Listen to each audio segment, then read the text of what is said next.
Good afternoon, ma'am. Am I visible and audible? Yes, you are visible and audible and looking very bright. Your interview is 4 days later. Sorry, ma'am. I could not hear you. Your interview is on 18th. Yes, ma'am. My interview is on 18th December, forenoon session. Okay, very good. And you've done other mocks also? Ma'am, this is my first mock, and I've not attempted any mocks So we before. should all pack up shop because you've got so far without mocks. Okay, very good. So Ashish, you belong to this is which attempt of yours is it?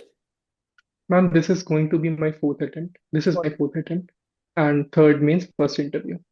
Okay, very good. Congratulations, you've come so far. How have you done your Thank you, main? ma'am.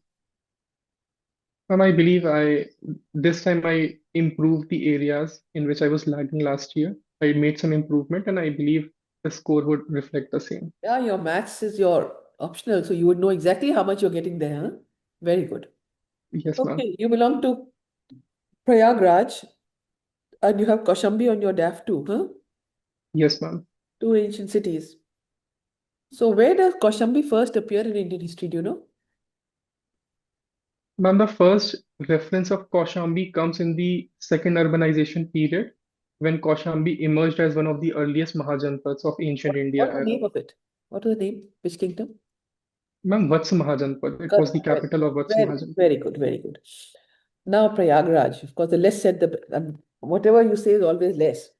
So why is the Kumbh celebrated in the manner it's done? Four places, gap of 12 years. Why is that? Ma'am, Kumbh has a long cultural history associated with it. Uh, Kumbh, as you mentioned, it is celebrated at four places, the Mahakumbh. And uh, the devotees have a lot of faith. They believe that if they take a dip Why is in it the celebrated? Ganga, Why? ma'am, Why is it celebrated and it why is, 12 years? ma'am, the mythological tale behind it is related to Samudra Manthan, and it is believed that when the gods and devils were uh, fighting for the Amrit, which came out of Samudra Manthan, the few drops of it fell in four places, and that's why we celebrate Kumbh at these four places, which are Prayagraj, Ujjain, Nashik, and Haridwar. Why 12 years? Ma'am, it is related to some astronomical connections, like the relative position of Jupiter, Sun, and Moon.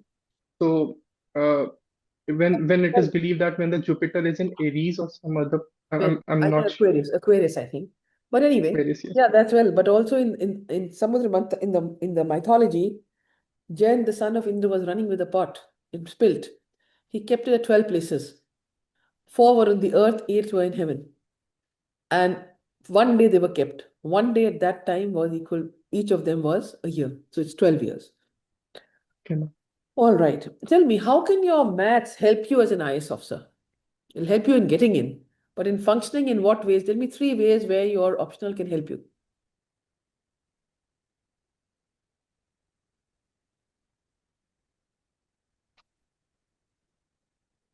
Apart from helping me generate an analytical mindset, I think there exist applications of mathematics in administration. For example, uh, we can use linear programming to optimize the scheme benefits. Right. Like we have budget constraints, we have several other fiscal constraints, and keeping in mind those constraints, how to maximize the outcome of welfare schemes that can be done using mathematics. Second, as an IS officer, I would see that there are various offices in a district, like the revenue office, banks, and all those things. And there we see when people come there, they have a waiting time.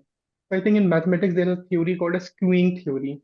I can use the skewing theory to minimize the waiting time of citizens in revenue department or other offices. How will you do it? Ma'am, there's a method to do it. Uh, Initially, I would see what is the arrival rate of citizens in the office. How many citizens are coming on a daily basis. I'll see how much time is it taking for each citizen to to get their work done. I'll use that data, and there are some probability related formula to come up with to come up with optimum waiting time and how many counters would be required for that. So Hmm. there are models called SSM model in queuing theory, which is used to Okay, very do good. You that. can also extend it further. If at a particular place they're taking too long, you need to expedite that thing. Very good. Yes, ma'am. Yes, You're an aerospace engineer. What a yes. waste. What a waste you want to go for the IAS, huh? Why? Ma'am, You're so highly I qualified and you can contribute to the country so well in your field because so few are so well qualified. You can get paid much better. Then why do you want to do the IAS? ma'am, by getting into civil services, I do not intend to leave behind my learnings from aerospace engineering. I think there's always a scope to apply knowledge. For example, in aerospace engineering, I learned about some drone technologies. And then in the later stages of my career, I can also contribute in the policy making sector in the aviation. So I think my knowledge will still come Yeah, handy but if you even have if I got get into. opted for Air Force Headquarters Civil Service Group B, Indian Trade Service, Andaman, Nicobar, Dadra, Nagar Haveli, etc., Group B. How do you contribute in those? Even Sorry, ma'am, I, civil accounts is Group A, but you opted for that. How can you contribute there? ma'am, there are certain services I think where I'll not be able to exactly use my aerospace related knowledge.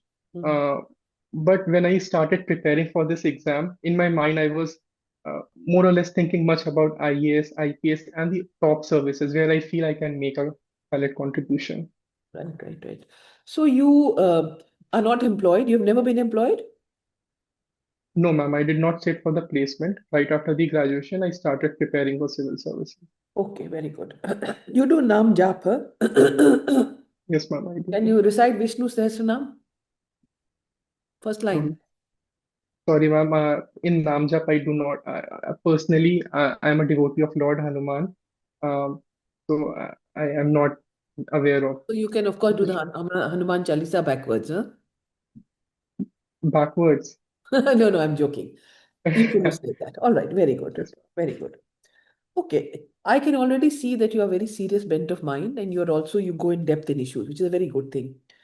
Now I'll ask you to tell me what you think is the most serious challenge for India. One, most serious, domestic and international.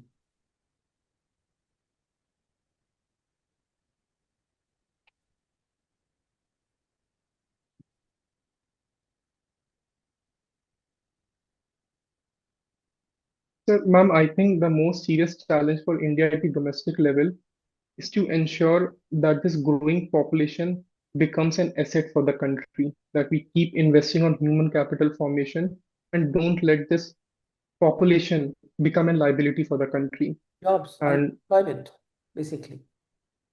yes, ma'am. Basically employment, right? Okay. Employment and education, health, basically human capital formation is strengthening that aspect. No, you can have And health, but no jobs. sorry, ma'am. You can have education, health, but no jobs. Uttarakhand has a very Yes, high literacy rate. Uh, Not only literacy, even higher up, but no jobs. So we do yes, rate ma'am. education higher or jobs higher?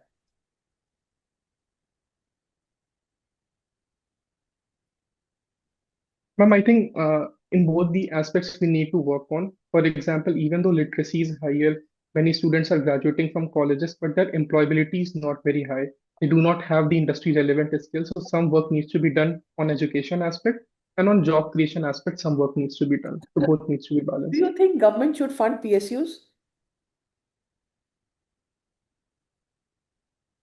Yes, ma'am. I think PSUs still hold uh, they still contribute in significant areas in our economy, and the government should keep funding based on their utility.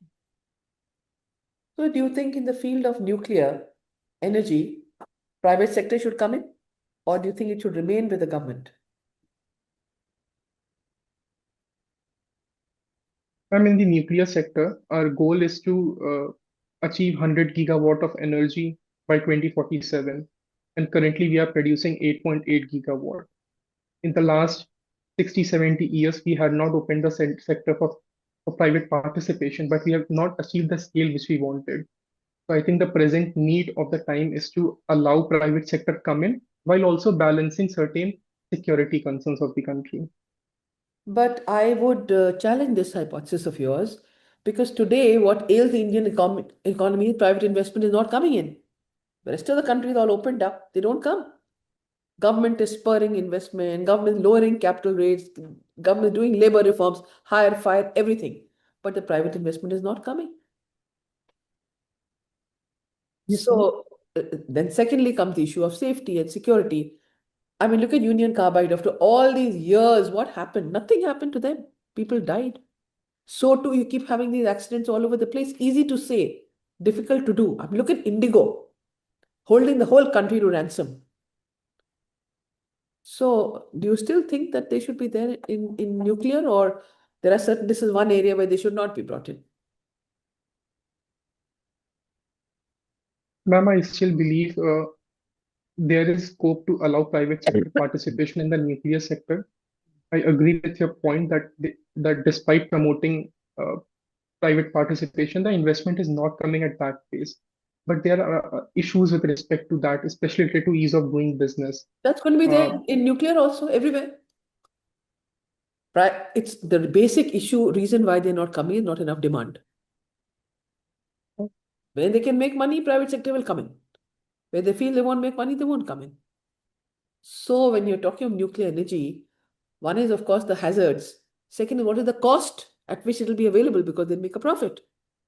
Lots of issues. Anyway, okay, you're entitled to your opinion. What is the most serious challenge globally that we face?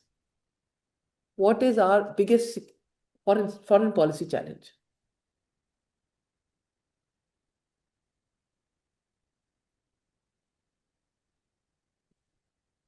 our biggest foreign policy challenge at present is to continue with her policy of multi-alignment, which is becoming very difficult, especially in the present Trump administration. So, which is Uh, the biggest threat to us?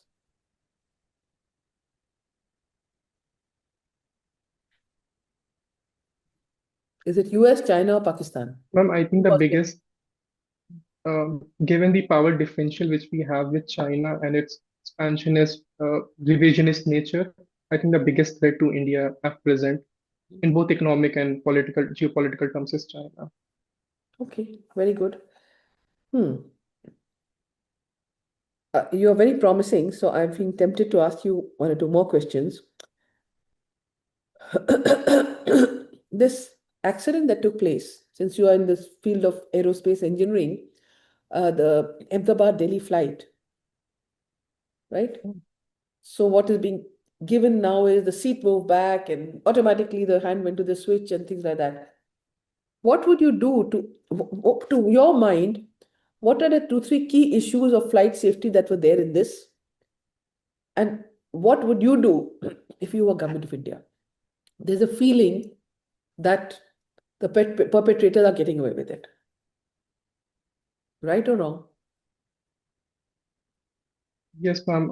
Ma'am, sorry, I'm not really much aware of the exact details of the case, uh, but But I can. you're in this field of aerospace and you have done aerodynamics and also the Yes, ma'am. area of aircraft safety also. Does it not interest you? Ma'am, during my college, I was little more interested towards the physics side of it. Uh, uh, it is not an excuse to not know about the safety aspects of it, but I need to read a little more Or a way about to it. get out of a difficult corner. Okay, now I'll give you another one. Now, this Indigo crisis. If you were the regulator, what would you have done which you did not do?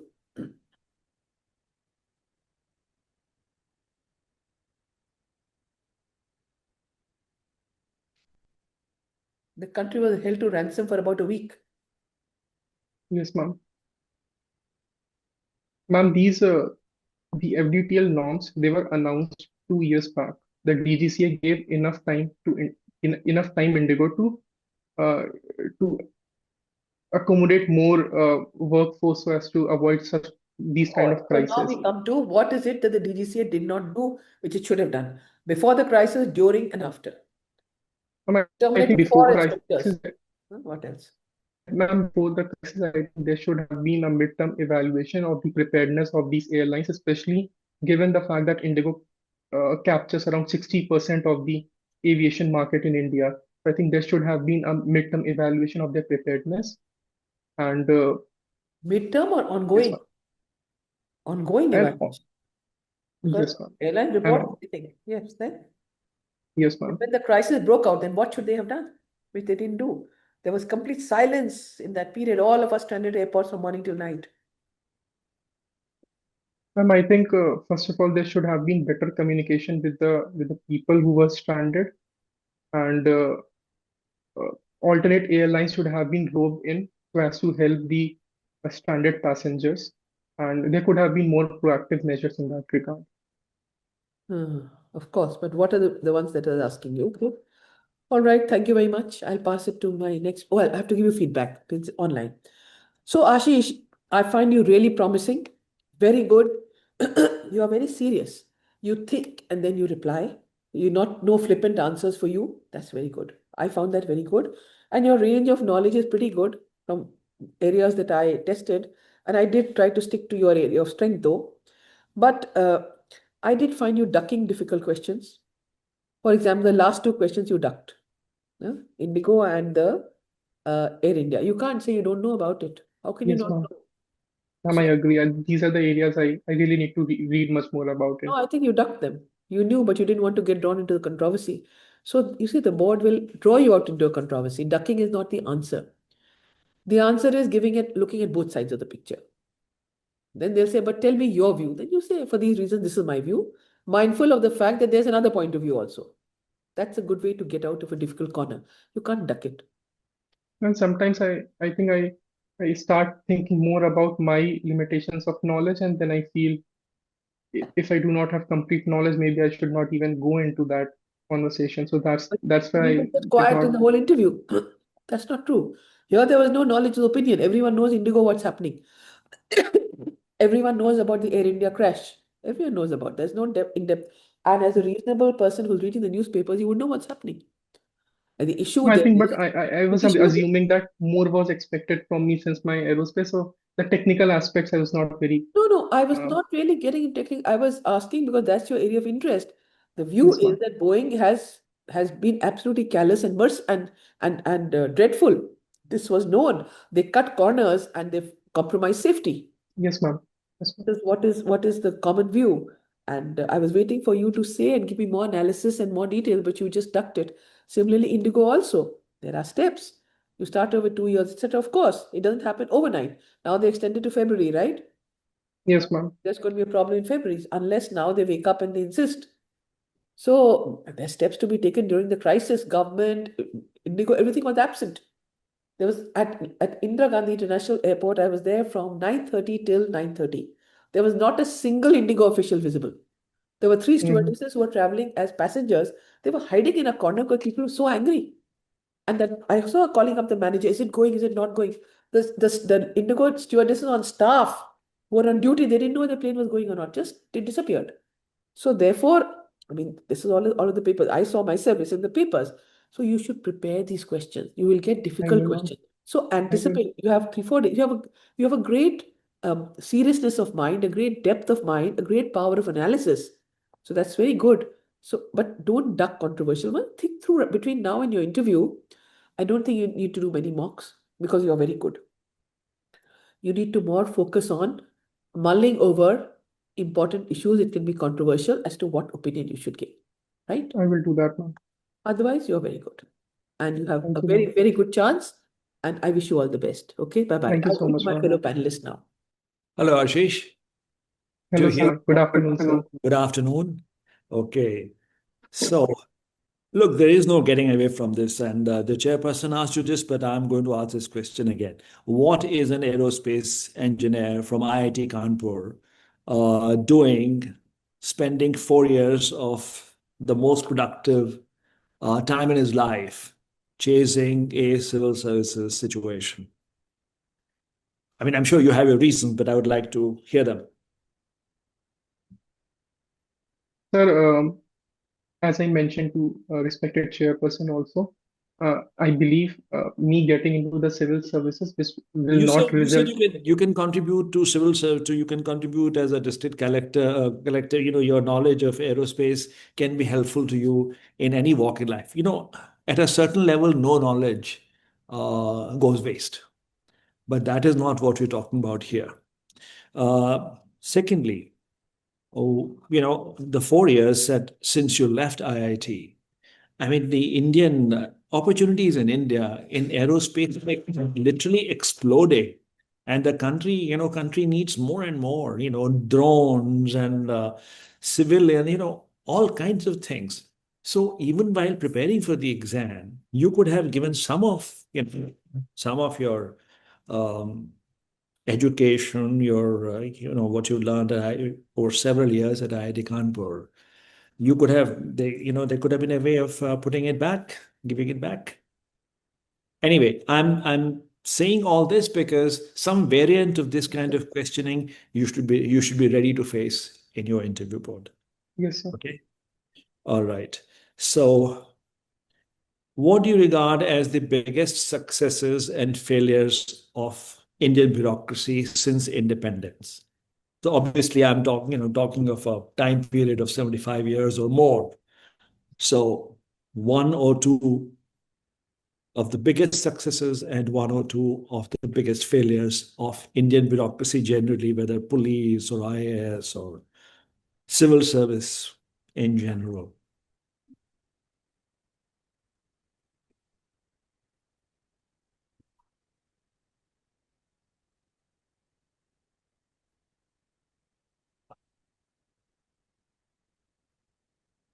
Sir, I feel, especially in the last a decade or so, I think one of the biggest success of Indian bureaucracy is its transition towards the e-governance, which has significantly improved the quality of services which people are getting.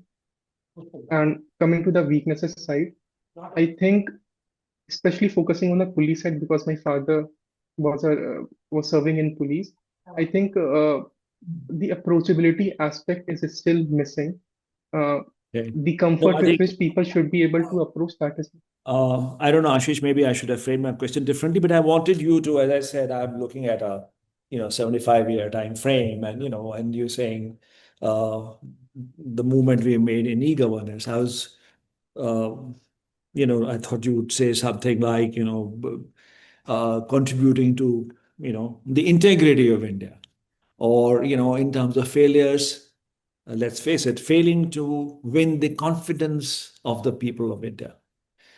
Since civil services, I'm afraid, are not very well liked in the country. And no matter what, I mean, no matter what branch of the civil service you represent, why do the people of this democracy, if civil servants are working for them, not like civil servants? They may want, they may want their children to join the bureaucracy, but they don't like the bureaucracy. So something like that, I thought, if we are looking at Larger picture. a 75-year time frame, um, you are from UP and you would like to join the IAS in the UP cadre, Yes, sir. and you are from Prayagraj. That's your home district, home city. Yes, sir. It's my home district. Okay. So religious tourism. Obviously, UP has Prayag, Ayodhya and Kashi and Prayag and any number of major attractions for devout for the devout in the state. Now we know that stampedes in India in religious places are a problem. What should we do?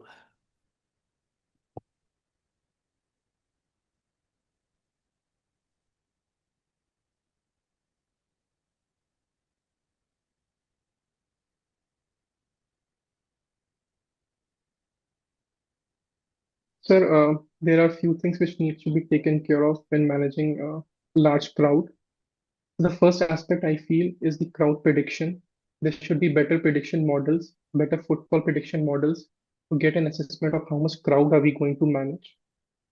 Then coming to the event part, uh, the event managers, uh, they should also be they should also be careful about the scheduling of the event. It should not get too much delayed, about the protocols, about the coordination with the administration. So there is responsibility of the event managers also. And then there's also uh, this need to inculcate a sense of responsibility with the crowd also. Like if they anticipate huge crowd, they may avoid bringing children or the elderly people to such places so that the harm can be minimized from that aspect. So Is I there think a every role? stakeholder has a responsibility. Is there a role for making people aware and making people realize that restrictions may be necessary? Um, or is that a holy cow? We can't go there. We can't tell people that, look, we will have to restrict numbers. Look, everyone cannot do the snan on this precise hour. Isn't there some room Ye- for beginning that kind of education?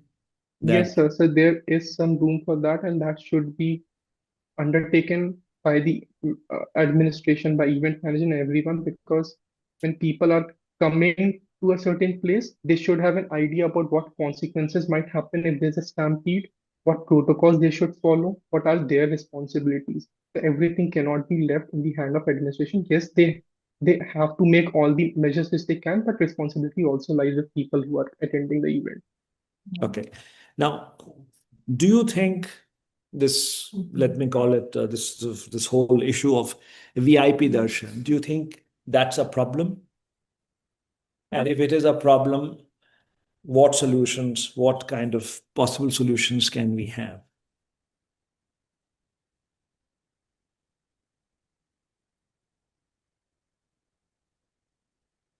Yes, sir. So from my own personal experience also, I feel this VIP darshan thing is a lot of times it is being misused or even abused also. Uh, the primary purpose of creating VIP darshan is that uh, the high level functionaries who have very limited time and very high responsibilities, they are taking care of very high offices. So if they have less time and they want to visit a temple, there should be some provision for that. I think that is the rationale behind VIP darshan.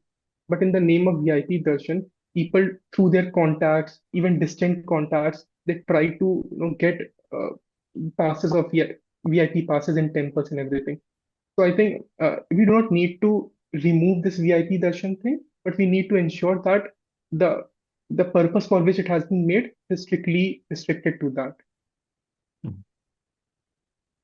Okay.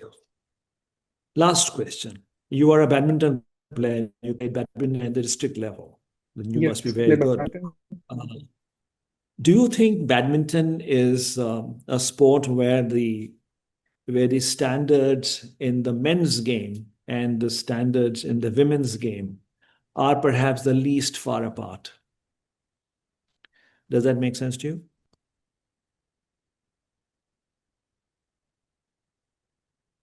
Sir, I agree that the standards are the gap between the men and the women standards in badminton is not very high. But it's very difficult to compare with other sports. Comparative analysis will be difficult for me at present. But yes, I can say about badminton that the gap is very less.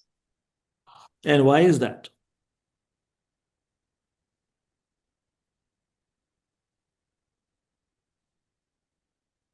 So I think the training would be one aspect. We have a very good training institutes in India with respect to badminton, where men and women, like the both students, they are not discriminated against. Anybody can come No, and but I mean, this is something that is perhaps internationally true, that the standard of the men's game and the women's game is not that far apart as in other sports. So there has to be something intrinsic to the sport itself. What is that?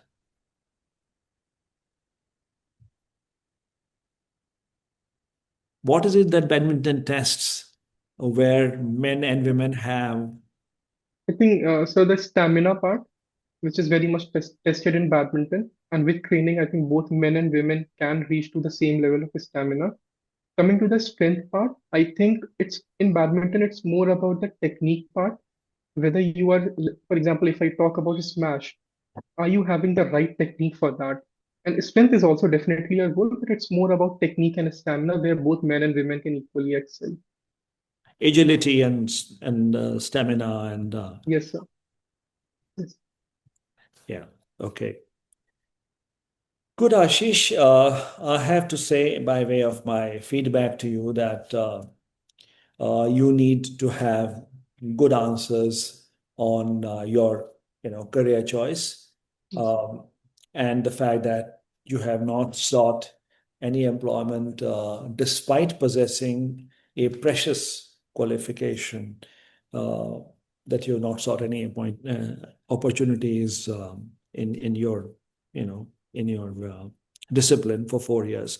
So that is something you need to be prepared on to face that in the interview board. Um, I find again, I see that you don't give answers immediately, and I think because you have a quantitative, your mind is quantitative, and therefore you want to be extremely precise before you venture an answer. And some of, and sort of every question, the first thought in your mind is, what is my evidence for saying this rather than that? And what is my information base for saying this rather than that? So that's a great thing as a discipline, as a mental discipline, but you have to make a judgment of whether the question at hand really calls for that kind of rigor, because Yes, some sir. of the questions may not call for that kind of rigor, right? So Yes, sir. just bear that in mind, because Mhm.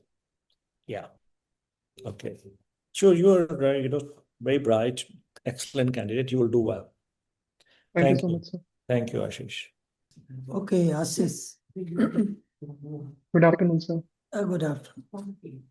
I was reading somewhere that this Air India crash in Ahmedabad was probably due to a faulty pin in the pilot's chair. And it was repaired a few days back, and again it malfunctioned. And pilot just grabbed the stick and it led to a crash. Is it so? So I think the investigation is still going on, and even I have also heard about this particular explanation of the accident, but I'm not sure if that was the actual cause, and it's very difficult to say it with confidence. No, if it is a design fault, I also read that such things happened in such aircrafts elsewhere also, made by Boeing. Yes, sir. So it should be scaled up instead of hushing it up to protect the company. And if it is a defect, it is the fault of maintenance engineers, on-ground maintenance engineers, then also responsibility should be fixed. Yes, yes, sir. Yes, sir. Even, sir, I have read about how there have been issues with respect to design, manufacturing of Boeing 737 aircraft. An internal survey in Boeing also revealed that the people working there feel that they do not have the required skill set and training for working in the company. On-ground technicians also have reported the same. So if the final investigation reveals that the primary cause of the accident is related to some designing or fault lies with the Boeing, I think accountability should definitely be ensured because we lost precious life of our citizens there. Not only our citizens, but people from all around the world. Okay. Uh, Another issue is it has already started in the ongoing wars, and but say that the future wars will be fought not by infantry but by drones. Will you agree with me? Well, there are logical explanations to believe that the future wars will not be fought on ground but on the in the sky with the help of drones and UAVs. The reason behind is that uh, it is cost effective. it does not risk the life of the soldiers, and it can cause the damage which it can cause is huge. The impact which it can create. So there are reasons to believe that the future wars will be mainly UAV and drones driven. And we have seen that in the recent wars also, like Russia, Ukraine, all the conflict between India, Pakistan, Gaza. Pakistan, Yes, India, sir. Gaza, Yes, sir. Russia, Ukraine, everywhere. Yes, sir. And I believe Pakistan got large supply from Turkey and China. Yes, sir. Turkey, sir, is probably the one of the most advanced manufacturers of the UAVs at present. So what we are doing about it? This Sir, we are also ramping up our drone manufacturing, especially at IIT Kanpur. There have been at least 12 to 13 startups being incubated there, which are drone centric. Other than that, the researchers are also going on at DRDO and various other centers. So we are also trying to ramp up our indigenous capabilities. However, still a huge percentage of our drones are imported from China. So we need to achieve self-reliance in that technology aspect. your father retired as a deputy superintendent of police, Yes, sir. and your second preference is Indian Police Service. Yes, sir. I was reading somewhere one of the criticism of the recent amendments to the criminal laws is that we're too focused on to make it to take it out of the colonial era. So we just put in some Hindi nomenclatures, and besides that, no major changes have been made. Will you agree with me?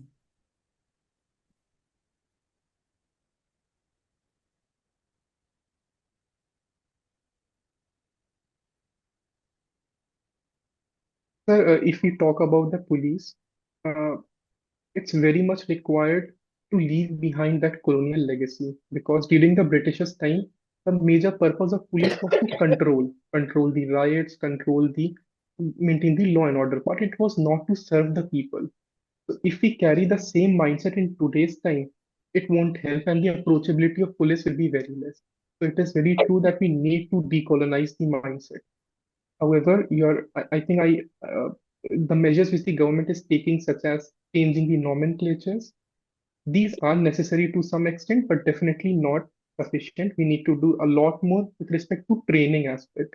What is their mindset? What is their motivation? How do they see people? How do they treat them? These behavioral training, I think, will play a greater role in decolonizing the police service. But I was referring to the recent changes in the criminal laws, 3 criminal laws. Yes. Can you cite some changes in the criminal laws which are substantial and helps us to get out of the colonial era? That was my question.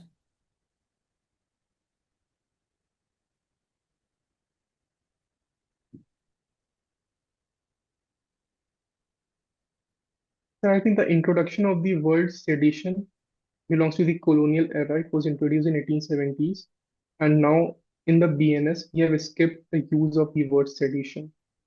And uh, there are other changes also made, but sir, I'm not able to recall those changes. Now, criticism of government is not sedition. Criticism of the nation is. Anything else that comes to your mind? No. Sir, at present, I'm finding it difficult Okay. to. Tell me something. What are the problems faced by the lower ranks of the police? Constable, head constable, ASIs, SIs even. Sir, they face multiple problems. I would start with their long working hours. Sometimes they do not even get weekends off. There are staff shortages in many thanas, PACs, and other places. Because of that, workload increases. At the ground level, if I talk about women police officers, suppose there's any VIP movement happening or any traffic duty, there is not enough toilet facilities or the other basic amenities which they require. Other than that, other ground level challenges also include the lack of adequate training. They are not given proper training with respect to handling of various weapons, the modern weapons, and this training is not also continuous. It happens in the beginning of their career, and then uh, it is not a very continuous phenomenon. So these are few of the challenges that are there at the ground level. Okay. These name changes of places, of roads, of offices, aren't we carrying it too far? And it's time to put a stop to it. What do you feel?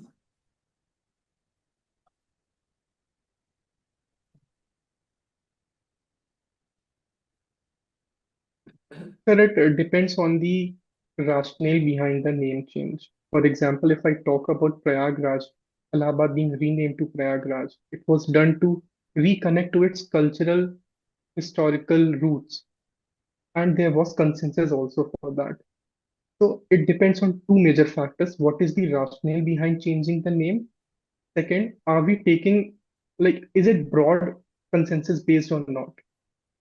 So I think if these two things are taken into account, then me, I think we What, can go ahead. what about Mughal Sarai? Prayagraj, okay, I can see. What about Yes, Mughal sir. Sarai? Sir, And I think, how do you find this broad consensus? Is there any exercise done for that?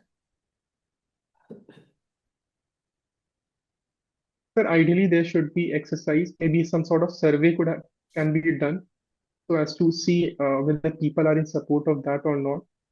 Uh, it should not lead to erasure of history for any one segment. Exactly. Then you come to the point. That okay. Maths. Have you heard of Vedic maths? Is it still relevant? Sir, I've heard about Vedic math, although in Indian school curriculum it is not much uh, even at the school or the college level. But I think it relevant. It is still relevant in the present time. Okay, good. So that's the end of the formal interview. So I'll give a little feedback, then pass it on to my colleague. Okay. Overall, you have a good knowledge base, and your replies are also to the point. And best part is that you think and then you reply. That's a good thing. You should take a small pause, even in UPSC, should take a small pause, frame it in your mind, fix your priority, and then speak. Yeah. That Yes. way you come out with your major points in the first 30, 40 seconds, which is expected. Because the thumb rule is you will get 1 or 1.5 minute maximum for a question to answer. Yeah. So your main Yes, sir. point should come out in first 30, 40 seconds. We are doing well, and you must be reading some newspapers and keeping yourself updated. Yes, sir. I'm trying my best to keep myself updated, sir. When is your interview? 18. Sir, my interview is on 18th. Okay. You are aware of the cabinet decisions, the last ones? Last Friday. Yeah. Long list of cabinet decisions. Narega I'll has have, been renamed and there are certain changes. Yeah. sir, I'll have to read more Nuclear about it. energy privatized. Yes, sir. Yes, sir. 4, 5 decisions, major decisions. The major bills are 3, 4 major bills have come. Few of them I've been able to go through in detail, but few are left. I'll Do go Before through my and interview, I'll definitely go through all these important things. I'll okay. do that, sir. Now I'll pass on to my colleague.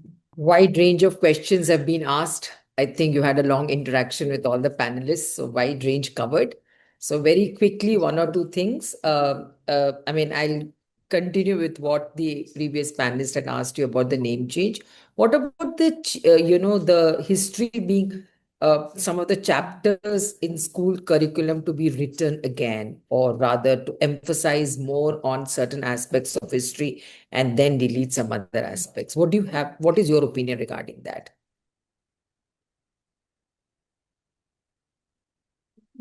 Are you aware of the fact that, there is a lot of change, Yes, ma'am. especially, Yes, ma'am. The history textbooks, especially yeah, NCRT yes, textbooks, a lot yes, of yes, changes are yes, happening. yes, yes. Uh, I think the frequency of changes has increased in recent past, which is a point of concern.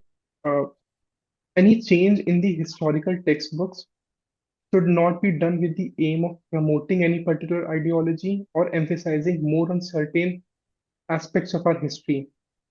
Like earlier, the the northern part of the country, the history of Delhi around regions, they were more emphasized, and the history of southern India was less emphasized. Then changes were made where more emphasis was given on local empire, so that students know about their local culture and heritage. If you look at this example, it's a very good change, so that students are becoming aware. But so if we are altering the curriculum, if we are making any changes, we need to see what is the primary motive behind it. It should not be to promote any particular ideology or to erase any particular section of history. So the motive becomes very crucial, and the involvement of historians, uh, a wide range of historians, becomes very important But in then such changes. were the historians really consulted? Was there any kind of a survey done? In I, that case, what do you think should be the responsibility of the citizen or the students? ma'am, I'm not aware about the consultation process, but I would believe that historians would have been consulted for this process. Ma'am, can you please repeat the second part of your question? No, I said that, what role should one take in case one is not very, positive about it. So you think there should be some kind of initiative to be taken so that these kind of frequent changes are not done?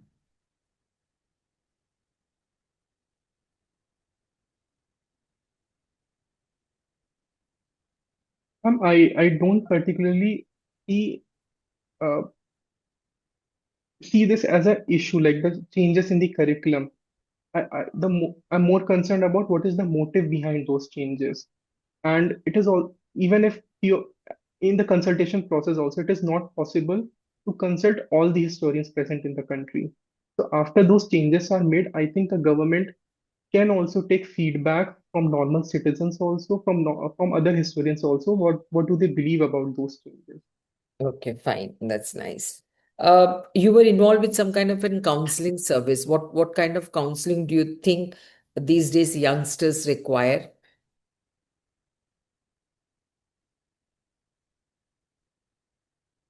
Ma'am, in my college, I was involved in the counseling service. I was basically the interface between the students of my college and the professional counselors present there. Based on my experience there, I think people today, especially youth, they need counseling of various aspects. If we talk about the mental health aspect, uh, I think how to regulate emotions, the the the ability to how to face failure, how to even for career aspects also. Career counseling is also important. Emotional counseling is important. So uh, there are different aspects for which I think the youth are presently required. My last question. Any three laws in the recent past which which have been useful to enhance the status of women in India? Any three? Yeah, any three. I sorry, any three? I could not hear Laws for enhancement of status of Indian women. laws. Laws which have been Acha, helpful, which I'm can sorry, ma'am. improve, I'm which sorry, can, ma'am. I could not yeah, understand. Any three laws which are there for enhancing the status of women in India? yeah. Ma'am, first would be the Women Reservation Bill. This was the 106 Constitutional Amendment Act, which provided one-third reservation to women. Then second would Provided be, reservation, provided reservation, just complete the sentence. it was provided so because women represent 50% of our population. and still their fraction in the parliament was just 14%. So it's important to provide them adequate representation in the But has parliament and the this been state legislature. implemented, or there was a lot of debate regarding that, probably it might not be, because they said that there will be a survey done, then there will be a kind of a feedback to be taken. Regarding the implementation part, it is going to be implemented after the delimitation exercise which takes place after 26 census. Okay, fine. Next. Next important law is Prevention of Sexual Harassment at Workplace, the POSH Act of 2013, and third would be the Maternity Benefit Act, where the maternity leave was extended from 12 weeks to 26 weeks. All these three Why, laws why, take why into the government felt that it was essential to extend the period? and because the earlier period of 12 weeks uh, did not properly address the need of a woman during that period. 12 weeks was very less. Uh, so No, it that's was why it was. mainly because that is the time required to nurse the child. That is the recommended by the doctors and everyone. That is the period required to nurse the child. So that is why. Anyway, your interaction is over. As far as the feedback goes, you got a very exhaustive and elaborate feedback. So I think I'll stop there only. Okay, all the best. Thank you so much.